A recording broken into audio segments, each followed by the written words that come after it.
बड़ी खबर यूपी के बदायूं से आ रही है। बाढ़ प्रभावित क्षेत्र का दौरा करने पहुंचे दातागंज विधायक सुनी जन समस्याएं, जनता को दिया हर संभव मदद का भरोसा। बता दें कि रामगंगा नदी का इस समय जलस्तर उफान पर है, जिसके कारण हजरतपुर क्षेत्र के 1 दर्जन गांव बाढ़ की चपेट में हैं। जहां शुक्रवार को दातागंज विधायक राजीव कुमार सिंह एसडीएम दातागंज के साथ हजरतपुर के बाढ़ प्रभावित गांव हररामपुर, मौजमपुर, शेरपुर, गड़िया, पैगंबरपुर, नवादा वतन, लालपुर खादर, पट्टी वीज़ा, पूरनपुर भेड़ा, कुंडरा मजरा, जलेबी नगला समेत 1 दर्जन गांव बाढ़ से घिरे हुए हैं, जिनका निरीक्षण कर संबंधित अधिकारियों को दिशा निर्देश दिए। कहा कि पशुओं को चारा, ग्रामीणों को राहत सामग्री व प्रतिदिन की आवश्यक वस्तुओं को उपलब्ध कराने की बात कही और ग्रामीणों को आश्वासन दिया कि बाढ़ से खत्म हुई सड़कों को बाढ़ समाप्त होते ही बनवा दिया जाएगा। वहीं कहा कि हमारी सरकार निरंतर बाढ़ प्रभावित पीड़ितों की राहत के लिए हरसंभव प्रयास कर रही है। वहीं ग्रामीणों के आवागमन के लिए निःशुल्क स्टीमर व नाव की व्यवस्था कराई गई है, जिससे किसी भी ग्रामीण को कोई दिक्कत ना हो। सभी ग्रामीणों से धैर्य बनाए रखने की अपील की है और भोजन, दवाएं, चारे की उचित व्यवस्था कराने हेतु संबंधितों को दिए आवश्यक दिशा निर्देश। इस मौके पर ग्राम प्रधान धनेंद्र सिंह, थाना प्रभारी हजरतपुर देवेंद्र सिंह समेत कई अधिकारी मौजूद रहे। नहीं, बिल्कुल हमारा सर्वे लगभग आधे से अधिक हो चुका है और जैसे ही सर्वे पूरा होगा हम उनके खाते में पैसा भेजने का काम करेंगे। धन्यवाद सर। लगभग इधर कितने गांव प्रभावित हुए होंगे बाढ़ क्षेत्र से? देखिए, यहाँ पर करीब 12 या 14 गांव हैं जो बाढ़ में प्रभावित होने की संभावना है।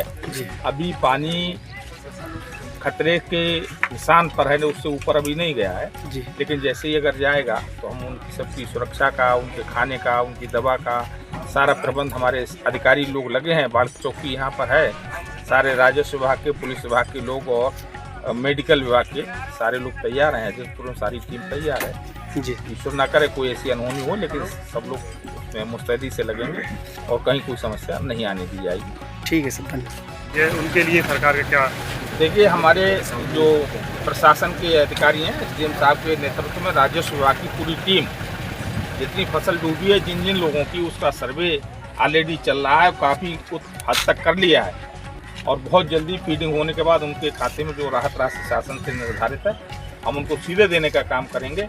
कहीं पर कोई कमी किसान के साथ है, जिसका नुकसान हुआ है उसकी भरपाई पूरी शासन द्वारा। ये सब लेखपाल कर रहे हैं? हाँ, नहीं, राजस्व के लेखपाल, कानून जो भी हैं, हम वहाँ के जो स्थानीय प्रतिनिधि भी हैं, सबको मिलकर पूरा सर्वे किया जा रहा है। कहीं किसी को छोड़ा नहीं जाएगा और निष्पक्षता के आधार पर जो भी किसान इसमें पीड़ित होंगे उनकी मदद की जाएगी। क्या देखा आपने यहाँ पे? देखिए, हम प्रशासनिक अधिकारी सारे लोग माननीय मुख्यमंत्री आदरणीय योगी आदित्यनाथ जी के निर्देश पे जहाँ कहीं भी बाढ़ आने की संभावना हो तो पहले से उसकी तैयारी करी जाए और देखा जाए। कल मैं उसैद की तरफ जो हमारी विधानसभा दातागंज उतर गया था, सारे वहाँ के संबंधित अधिकारी, बाढ़ खंड के अधिकारी, एसडीएम साहब, सारे पुलिस के अधिकारी गए थे और वहाँ पर जहाँ राहत सामग्री की जरूरत थी वहाँ राहत सामग्री देने का काम किया और राहत शिविरों का भी निरीक्षण किया, जानवरों का, आदमियों का, जहाँ भी कोई ज़रूरत होगी शासन उनके साथ बहुत मुस्तैदी से उनके साथ खड़ा हुआ है और कहीं किसी को कोई परेशानी नहीं होने दी जाएगी। देवी आपदा आएगी उसको तो हम लोग नहीं रोक सकते हैं, लेकिन देवी आपदा के बाद जो भी हमारे किसी भाई को ज़रूरत होगी, चाहे वो डॉक्टर की, मेडिकल की बात हो, पशु के चिकित्सकों की बात हो, सारे लोग मुस्तैदी से प्रशासन और हम लोग मिलकर उन समस्याओं का समाधान कर रहे हैं। आज रामगंगा क्षेत्र में बाढ़ का सुना था, कुछ पानी बड़ा है तो एसडीएम साहब और हम सब लोग आए हैं, वहाँ निरीक्षण कर रहे हैं। जहाँ भी उचित कोई सामग्री की या किसी तरीके की डॉक्टरी की, मेडिकल की, जानवरों की कोई भी समस्या होगी तो संबंधित अधिकारी सारे हमारे साथ हैं, सबको भेजा जाएगा और उनको वहीं पर पूरी मदद करने का काम हमारी सरकार जिन गाँव का संपर्क योगी जी के नेतृत्व में कर रही है। मैं कहना चाह रहा था, ये जिन गाँव में संपर्क मार्ग टूट गया है वहाँ मेडिकल की टीम और तमाम वहाँ पर टीम नहीं, अभी कल ही से पड़ा है तो अब ये आज हमने देखा, आपने अभी नाव सब यहाँ के ग्रामीणों को लगा दी है, सरकार की तरफ से हैं, निःशुल्क स्टीमर भी, कई स्टीमर खड़े हैं तो कहीं पर कोई कमी नहीं है और जहाँ पर सड़कें या कोई कटेंगी या जहाँ पर जाने की असुविधा होगी वहाँ पर खाने से लेके रहने का, दवा का सारा इंतजाम हमारा सरकार, हमारी प्रशासन कर रही है और हम लोग उनके साथ खड़े होंगे। हमारे जो भी उसको पीड़ित लोग होंगे उनको हम पूरी सुविधा देने का ठीक है, धन्यवाद। ठीक